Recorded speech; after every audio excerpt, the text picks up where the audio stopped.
Pues entonces, platícanos un poquito sobre el Premio Internacional de la Libertad de Prensa que vas a recibir el próximo noviembre.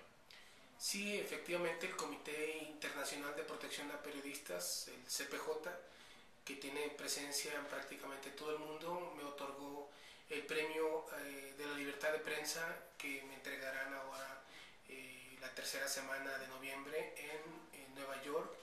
Es un galardón que reconoce el esfuerzo de periodistas en el mundo. En el caso del continente americano soy yo, el elegido, sobre todo porque estamos en tiempos violentos, nuestras ciudades son muy peligrosas para vivir y por lo tanto para el ejercicio periodístico. Entonces es un reconocimiento importante porque a pesar de estas adversidades, de las acechanzas, de la amenaza que representa tanto el crimen organizado como el gobierno con sus operativos, estamos nosotros tratando de informar a la gente, de investigar casos de corrupción, de violencia, narcotráfico, otros aspectos de la vida política, social y económica de estas regiones.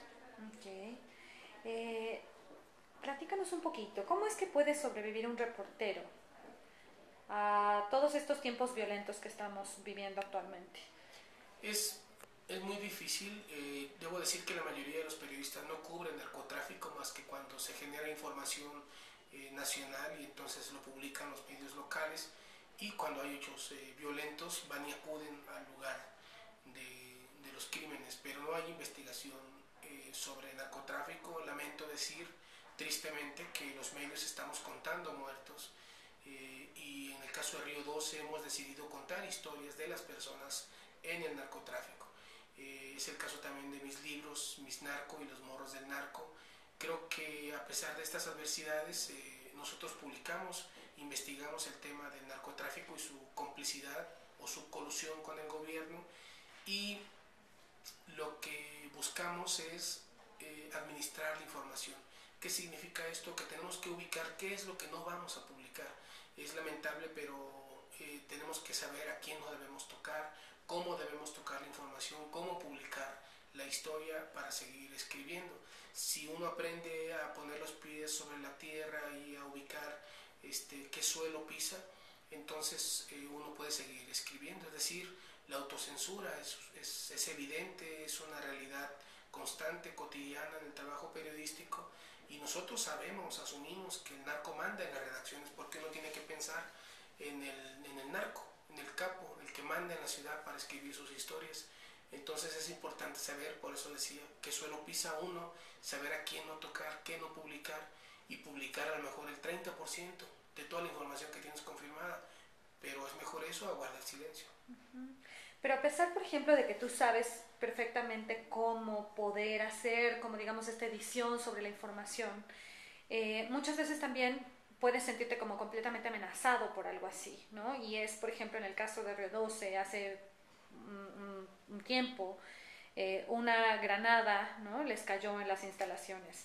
A pesar de eso, ¿cómo pudieron sobrevivir, por ejemplo, a esta agresión? Porque esto ya fue una agresión directa contra ustedes, ¿no? Sí, así es. En septiembre de 2009, un grupo de desconocidos, no sabemos si del gobierno o de los cárteles de la droga, hay tres cárteles que tienen presencia, cuatro cárteles que tienen presencia en Sinaloa, el cártel de Juárez, el cártel de Sinaloa, los Zetas y los Beltrán Leiva. Cualquiera de ellos pudo haber sido. Aventaron una granada a las instalaciones del periódico con el objetivo de asustarnos. Lo lograron. Nosotros siempre hemos asumido que el narco es una amenaza permanente, y entonces tanto el narco como el gobierno abusan e incluso han incurrido en homicidios y en tortura, en desapariciones. Y en ese ambiente hemos aprendido a trabajar. Pero después de la granada de septiembre del 2009 revisamos quirúrgicamente, con una atención milimétrica, todos los textos, las historias que hacemos, y hay material que definitivamente no hemos publicado porque es muy peligroso, porque además no hay muchos medios que investiguen el narco, prácticamente somos los únicos que lo hacemos en Sinaloa. Hay impunidad, hay corrupción, no sabemos de quién cuidarnos porque los malos están en todos lados, y a pesar de estas circunstancias hay que seguir escribiendo. Lo único que puedo decir es que después de esto Río 12 se cohesionó más, discutimos, peleamos, valoramos, reflexionamos sobre cada una de las historias y como lo comenté, hay historias que definitivamente o han salido cercenadas o de plano no han sido publicadas en espera de mejores ambientes, de mejores circunstancias para efectivamente que vean la luz. ¿Quiénes forman Río 12? Somos una empresa pequeña, somos 4 periodistas los que estamos al frente. Ismael Bojorquez es el director, Alejandro Sicairo, su director, Cayetano Zuna, que es un reportero que cubre la zona sur de Sinaloa, y yo que soy un tesorero y coordinador de la zona norte.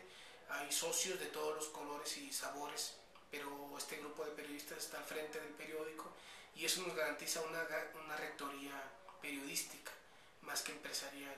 Y bueno, que no hemos superado la sobrevivencia en términos económicos, el periódico no ha dejado de salir una sola semana en estos casi 9 años de circular en la vida de Sinaloa y del resto del país. ¿Por qué crees que fuiste tú el galardonado? Pues hay que preguntárselos a los del jurado. Yo quiero pensar que valoran mi trabajo periodístico de un poco más de 20 años, que valoran el ambiente en el que uno tiene que hacer su trabajo. A mí me dijo Carlos Lauría cuando me lo anunció por teléfono que yo era una persona que le ponía nombre y le ponía rostro a las víctimas del narco. Y eso para mí es un halago, pero también un fuerte compromiso.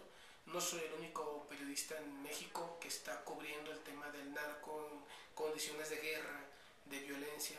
Creo que en ese sentido es un reconocimiento para todos los reporteros que hacen su trabajo en este ambiente de suicidio y sobrevivencia y acechanza permanente. Creo que se valora mucho mi trabajo en Río 12, sobre todo en esta última etapa de mi vida, y mis libros sobre narcotráfico, Mis Narco, y Los Moros del Narco, de Editorial Aguilar, que este es el más reciente de mis publicaciones. ¿Qué le aporta este premio a tu carrera? Es un estímulo que no tiene medida. Yo lo he dicho otras veces, lo repito porque además me ayuda en términos anímicos a sentirme menos solo. Soy un hombre que no cree en la cobertura periodística de oficinas y de actos públicos de gobierno, de los políticos. Creo que nuestro trabajo está en la calle, en la gente, las plazuelas, los mercados, la vida nocturna, los bares, las cantinas, las banquetas, la calle. Entonces yo creo que si un trabajo de un periodista se queda solo en el aire y nadie lo retoma, ni los medios, ni los políticos, ni los dirigentes sociales, ni las organizaciones, esa soledad que uno padece es una soledad macabra que nos ubica en una situación muy vulnerable, de mucho riesgo. Yo con este reconocimiento del CPJ me siento menos solo. No digo que soy menos vulnerable, soy igual de vulnerable, pero me siento acompañado. Es como si la guarida de uno creciera un poquito y alguien le echara un poco de leña a la fogata, al fuego que le permite a uno seguir trabajando. Es como una dosis, sobredosis intravenosa de futuro, de mañanas, de amaneceres, que me va a ayudar a seguir trabajando, a seguir escribiendo. En este andar por toda la gente que te has topado para poder documentar todo el tema del narcotráfico, ¿hay alguna historia en particular que te haya conmovido muchísimo? Es difícil escoger una historia, pero me atrapó mucho la historia de Genoveva Rogers. Mis libros no son libros sobre el narco, no creo que merezcan ese calificativo de otro libro sobre el narco. Son libros de personas en el narco. Genoveva Rogers es una socorrista, era una socorrista de la Cruz Roja, que salió ese domingo de la Cruz Roja para atender a una persona herida que estaba siendo perseguida por un comando armado. En la balacera ella fue alcanzada y murió en ese lugar. Genoveva representa la juventud que está muriendo en este país, los que mueren a balazos y los que mueren porque no pueden seguir estudiando, tienen que irse a otro país, porque no pueden salir de su casa, porque no tienen trabajo, no tienen buenos ingresos, porque viven este ambiente de miedo, de paranoia, de psicosis, que no es una forma de vida, que creo que es una forma de muerte. Ella era socorrista, estaba estudiando Derecho y ese año se iba a recibir, estudiaba inglés y trabajaba. una mujer honesta, solidaria, generosa. Y es lo más triste, que estemos matando a esta juventud, que México se está empeñando, la sociedad, con su permisividad, con su indiferencia, y el gobierno, con esto que está haciendo, esta llamada estrategia con el narco, estamos matando el futuro. Creo que ese caso de Genoveva Rogers, que me tiene a mí orgulloso de haberlo contado, es representativo de esta triste historia nacional. ¿Crees que con el premio puedas recibir como alguna especie de apertura ahora, un nuevo foro o algo por el cual se pueda dialogar un poco más y platicar un poco más acerca de todas estas historias de estas personas en el narcotráfico? Sí, fíjate que yo puedo aprovechar, y creo que el premio me lo va a permitir, que la gente conozca otra versión sobre el narco. Esta versión humana, estas historias humanas, esta mirada de nombre y apellido, de latidos, de torrentes sanguíneos, de carne y hueso. No de balas, de detenidos, de decomisos o de enfrentamientos o de casquillos decomisados o balas aseguradas. Creo que esta otra mirada humana del narco como forma de vida, no como fenómeno policíaco en la que los malos están en todos lados y cualquiera de nosotros puede morir y no tiene vigencia esto de que el que nada debe nada teme, que yo cuento en mis libros, en mi trabajo en Río 12, en la cobertura que realizo en el periódico La Jornada. Creo que esto puede servir para que la gente entienda mejor al narcotráfico como un fenómeno que tiene impacto en la vida cotidiana. Creo que esto va a ayudar a que la gente entienda, no como el saldo rojo de esta tragedia nacional, sino la psicosis cotidiana, el entrecejo fruncido, los esfínteres apretados que nos está imponiendo el narco y que está marcando nuestro ADN de las nuevas generaciones. Okay. Javier, muchas felicidades por tu premio. Muchas gracias. Disfrútalo mucho.